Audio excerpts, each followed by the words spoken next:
Ladies and gentlemen, may we request each and everyone to please settle down. Our program is about to resume. Thank you.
Ladies and gentlemen, please welcome the Commission and Bank with Senator Juan Miguel F. Zubiri.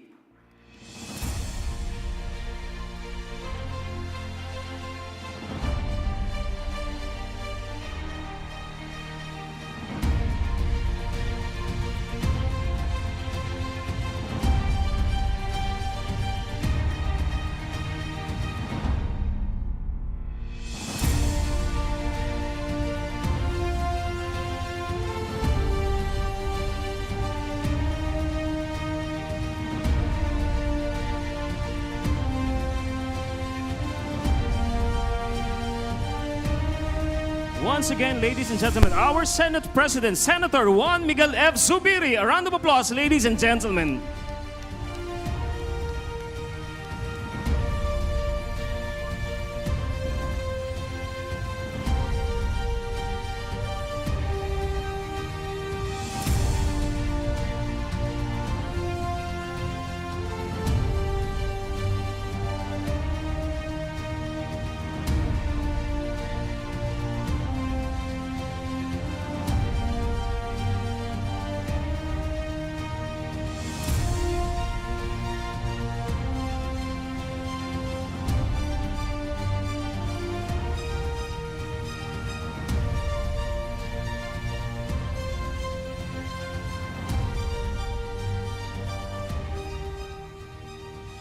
Good afternoon. We are still under a continuing session. Director Gatdula. At this juncture, may we call on our beloved Commissioner, Commissioner Marlon S. Casquejo, the chairperson of the 2022 National and Local Election Steering Committee and the Commissioner in charge of the 2023 Special Automated Elections in the 7th District of Cavite, to do the introduction of the Honorable Senate President, Senator Juan Miguel F. Zubiri.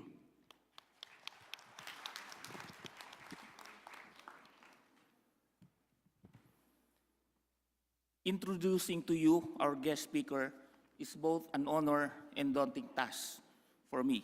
The thought of going through his numerous achievements and accolades would require me to speak to you over the better part of the day.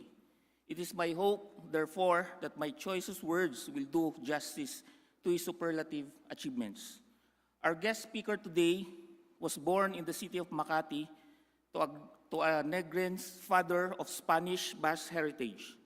His father hails from Kabangkalan City, and his mother is a native of Bicol. Although his mother, Maria Victoria Ocampo Fernandez, was born in Libon, Albay, he was raised in the province of Bukidnon in Mindanao.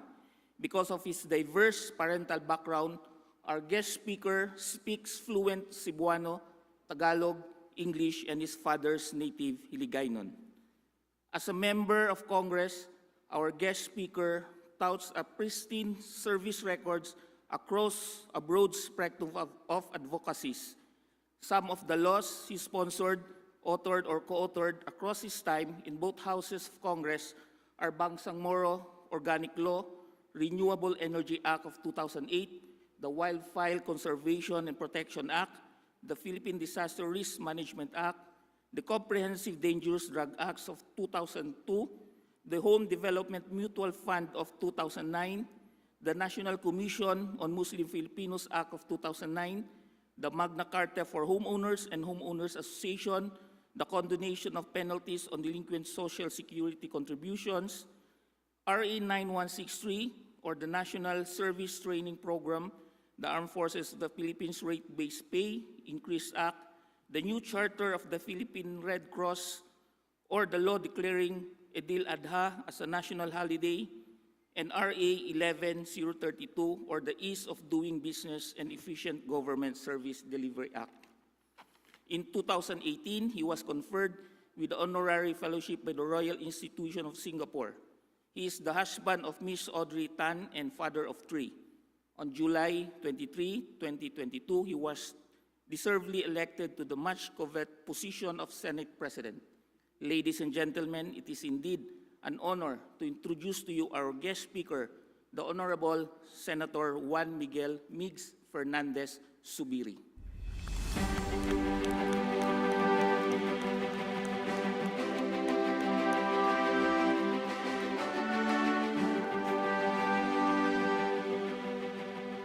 Maraming salamat, Commissioner Marlon. Thank you very much for the introduction. And I would like to take this opportunity, of course, to say a good afternoon, pleasant good afternoon to you all, headed, of course, by this event would never be possible if it wasn't for these gentlemen and ladies on stage. So allow me to take this opportunity to greet each and every one of them. First of all, my dear friend, compadre, someone who I put my trust and confidence to 100%, someone who can call me at 1 in the morning, late at night to seek advice. and someone I can call as well at 1 in the morning will answer my calls. No other than, I would say, an election expert par excellence. No other than Chairman George Erwin Garcia. Chairman, it's good to be here today. And the equally talented, of course, experts in the field of election law, Commissioner Socorro Inting, ma'am, Commissioner Marlon Casquejo, Commissioner Amy Ferolino, ma'am, mayong hapon, Commissioner Ray E. Bulay, Commissioner, of course, Commissioner Maceda is also with us, Commissioner Maceda, the Commission in charge of the 2023 National Election Summit, Nelson Celis, Executive Director Chopisto Elnas, Deputy Executive Director for Operations Rafael Olano, and Deputy Executive Director for Administration Helen Aguila Flores. Did I miss any commissioner? Si Commissioner, I said hello to all the commissioners again. Of course, to all the partners here, there's so many of you. I'll just mention in general all the partners and stakeholders for this year's summit, National Election Summit. Is this the first summit ever done? It's the first summit. So I'd like to, let's give them a big round of applause for the COMELEC. All the brave men and women of the COMELEC. Thank you for sponsoring this. Bago kami pumasok, kaya na-delay po kami, tinignan muna namin yung mga display sa labas at nakita ko po yung history ng ating ballot box. At napaka makulay itong history natin for elections in the Philippines. I said, why is there a jewelry box there? Makita parang jewelry box. Sabi ni Chairman Garcia sa akin, yun yung panahon ng Kastila. Siguro iilan lang kasi ang tao nun, kaya napakalit ng election box and the ballot box. And of course, through the years, you can see how it modernized to what we have today. So I'd like to congratulate and greet, of course, the brilliant Chairman George Garcia, and congratulations to all the commissioners and the men and women of the COMELEC for mounting this 3-day National Election Summit. It is indeed an honor for me to be here today. I'm glad that this summit exists as an avenue for the COMELEC and for stakeholders to come together and spark important conversations and collaborations towards the future of fair and efficient elections in the country.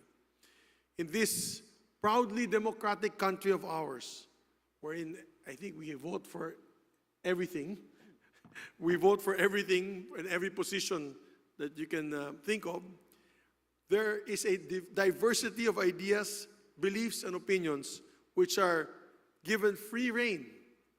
It is important that we also build bridges of cooperation, and that's what we are doing today. It is only through cooperation that we can truly create change and progress in our country and in our democracy. Kaya naman, full support po ako sa temang pagtutulungan sa makabagong halalan. Indeed, in these next few years to come, we truly have to modernize our election process, but also make it more efficient. Already, we have seen how modernization and automation of our processes over the years has led to quicker and more efficient elections. Yung dating magdamag, naghintayan ng national election results, ilang oras na lang po ngayon. Nabawasan na rin ang mga butas para sa dayaan at napabilis na rin ang mismong pagpila at pagboto ng bawat botante. But there remains a lot of room for improvement that we can only achieve if we all work together. From registration campaigns in partnership with various private and public groups, like COMELEC has done with its innovative Register Anywhere program, to better technical compensatory support for our election volunteers and teachers, especially our public school teachers. We'd also like to make mention to all the groups that are here today that do the volunteer work during election days as watchdogs of the Filipino people. Napakarami po kayo. There's NAMFREL, there's Lente, there's the PPRCV, and all the other groups. I salute all of you for a job well done in counting the votes of each and every candidate that go through these national elections. I also want to make mention earlier, I spoke to the commission about this. It's a bit personal, a bit more personal. But yesterday morning, I had visited the wake of Governor Digamo. And it really pains me to see a man who's dedicated public servant was gunned down by, for whatever political reasons that maybe your guess is as good as mine. But I mentioned to the COMELEC, especially Chairman Garcia, maybe it is really important, truly important, that we get to resolve election protests and issues hopefully prior to the elections. Because that way, I guess if, in this case with Governor Digamo, whose nuisance candidate was eventually upheld, the decision of the nuisance candidate was eventually upheld by the COMELEC as a nuisance candidate, and I thank you for that, because so for obvious reasons, it was the same namesake of the incumbent governor, who, by the way, a nobody getting 47,000 votes, which could have gone the way of Governor Digamo, which would have settled the issue once and for all from the very beginning. I think would have at least, how would you say, ease up the pain and burden of whoever camp is at a loss. So it is very important as well, and I remind my dear friends from the COMELEC, let's try to settle this or resolve these problems hopefully before elections come. Lalo na yon na may barangay elections. Itong barangay elections minsan ay mas contentious sa national and local elections. Ito talaga yung labanan dito. Sobrang personal, kamag-anak, kaaway kamag-anak, at we have to make sure that we're vigilant at all times. And I trust and respect the COMELEC's ability to be able to make sure that the elections will be clean, that the elections will be safe for everyone, and hopefully we'll have little or no election violence. At least the issue with Governor Digamo has proven one thing. You break the law, whoever breaks the law will run after you. As the President said, you may run, but you cannot hide. I hope that this issue with Digamo and other ambushes in the last few weeks involving public officials, their apprehension, I had a meeting with the PNP and the AFP, and I basically mentioned to them, it is imperative that we apprehend whoever perpetrates these crimes, as well as their masterminds, para hindi po na mangyayari muli. You can do your part, and I encourage all the members of this stakeholder summit to do our part to make sure that the election is clean and credible. But we have to do our part as well to explain to the people the importance of the electorate, the importance of the voice of the people, the importance of respecting the decision of the people. And I say this because in Bukidnon, I'll be very honest about it, I just had a meeting with our governor today. The governor happened to beat my brother in the elections. My brother lost. And they said, oh, Zubiri, hindi makatalo sa Bukidnon. Gusto ng tao, bagong Bukidnon. Alam niyo po, what did I do? Did I complain? Did I call Chairman George Garcia and the COMELEC and file protest against my opponent? No. First thing I did was to go to the inauguration of my brother's opponent, stood there and gave my full support to his winning the new governorship of Bukidnon. And I think, thank you po for that applause. I think if all politicians can do the same and respect the will of the people, simple. Wala na po tayong patayan. Nobody has to die of lead poisoning. Kaya sa amin sa Bukidnon, walang namamatay po na politiko of lead poisoning. When I say lead poisoning, walang binabaril doon. Because we respect the will of the people. Masakit man o hindi, pero talagang yan ang kalalabasan ng halalan at dapat natin respetuhin. So, moving forward, it is my hope that these efforts that you're doing in the National Election Summit today, we will be able to develop long-term solutions to existing and emergent problems in our electoral process.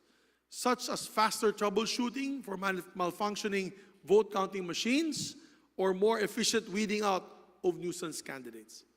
The COMELEC carries a heavy load on its shoulders, so it's only right we do our part in improving our elections and protecting our noble ideas of fairness, freedom, and democracy. Ito po ang mapapangako ko sa inyo, sa ating mga kapatid sa COMELEC. Pagdating sa budget requirement ninyo, ako manguuna dun sa Senado na manggugulo, na madagdagan ang budget po ninyo pag nangangailangan po kayo ng additional pondo. Especially when it comes to modernizing our equipments. And of course, helping the men and women who are out there in the field with whatever needs that we can provide them, particularly on the assistance and allowances that they need. Kaya, Chairman, my dear Commissioners, asahan niyo po, nakasama niyo ako na pagtutulungan natin ang isang makabagong halalan. And before I end my speech, sabi ko kay Chairman kanina, on a lighter note, we will be moving out of the GSIS soon. Kaya sabi ko, we warmed it up, cleaned it up, modernized it, and fixed it up for the COMELEC to come in the near future. Parang doon ba? Settled na ba? Doon na ba sa GSIS, Chairman? Wala pa. Wala pa. Akala ko yun na. Kasi sabi nga ni Chairman sa akin, isa sa mga areas na pwede nilang lipatan ay ang GSIS kasi parang fire hazard yata yung inyong COMELEC building na yun. And it's so small, no? So I told the Chairman, while you want to build I know eventually what the good Chairman wants, and he wants it to be his legacy after he steps down in 2028 or 2029. 2028, 2029. Mauna ako sa iyo mag-retire, boss. So 2029, I said that we'll also give additional funding to come up with a permanent home for the COMELEC. But for the meantime, if you want to take over the Senate, you may do so, hopefully by next year. So with that, ladies and gentlemen, I just came here to give my full support with this national summit as the Senate President of the Philippines, and all the senators give their full support as well on this endeavor. So maraming salamat. Mabuhay po ang Commission on Elections. Mabuhay po lahat ng commissioners. And to all your stakeholders, may God bless you all. Maraming salamat po. Thank you. Thank you very much. In our utmost gratitude, Senate President Mig Zubiri. Certainly, building bridges of cooperation leads to change and progress. Now, may we request our guest, Honorable Senator Juan Miguel F. Zubiri, for the photograph opportunity and awarding of plaque of recognition.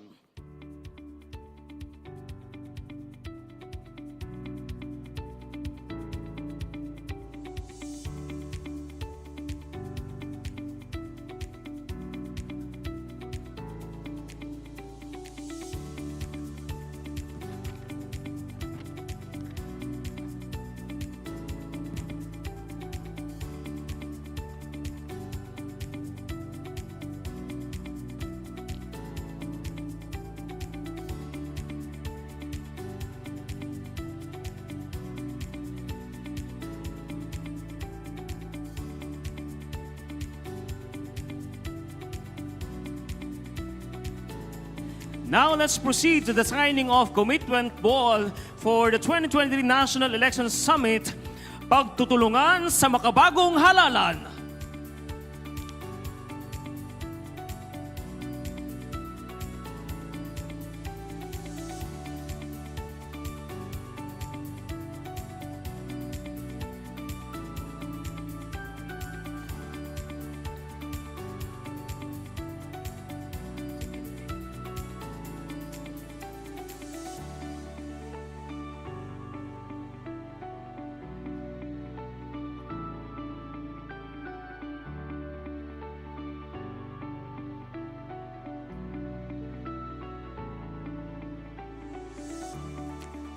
Once again, ladies and gentlemen, a round of applause for our Senate President, Senator Juan Miguel F. Zubiri.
Now, for an intermission, we are pleased to have with us the pamantasan ng lungsod ng Maynila Coral to invigorate our spirits.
pag-ibig pa ang hihigit kaya sa pagkadalisay at pagkadakila gaya ng pag-ibig sa tinubuang lupa. Aling pag-ibig pa wala na nga, walang mahalagang hindi inihandog ng may pusong wagas sa bayang nakukop, dugo yaman dunong, katiis at pagod, buhay may abutin, magkalagot-lagot, aling pag-ibig pa ang hihigit kaya sa pagkadalisay at pagkadakila gaya ng pag-ibig sa tinubuang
Thank you very much, pamantasan ng lungsod ng Maynila, Coral. At this juncture, we would like to acknowledge the presence of Secretary Ivan John Uy of the Department of Information and Communications Technology. A round of applause, ladies and gentlemen. Now, for the most important part of our summit, may we respectfully invite everyone to proceed to our breakout sessions so that we can discuss and we can exchange ideas and informations and our experiences. Thank you very much, and that will be part of the continuing session of the Commission. Thank you.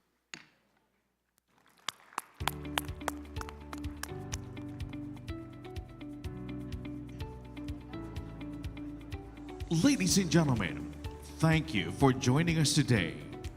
You may now proceed to your respective breakout sessions. For breakout session 1, you may proceed to the Luzon, Mindanao room. For breakout session 2, you may proceed to the Leyte, Samar room. For breakout session 3, you may proceed to the Boracay room. Thank you.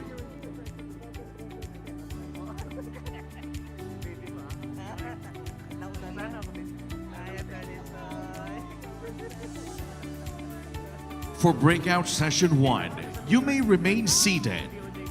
Thank you. For breakout session 2, you may proceed to the Leyte Samar room. And for breakout session 3, you may proceed to the Boracay room.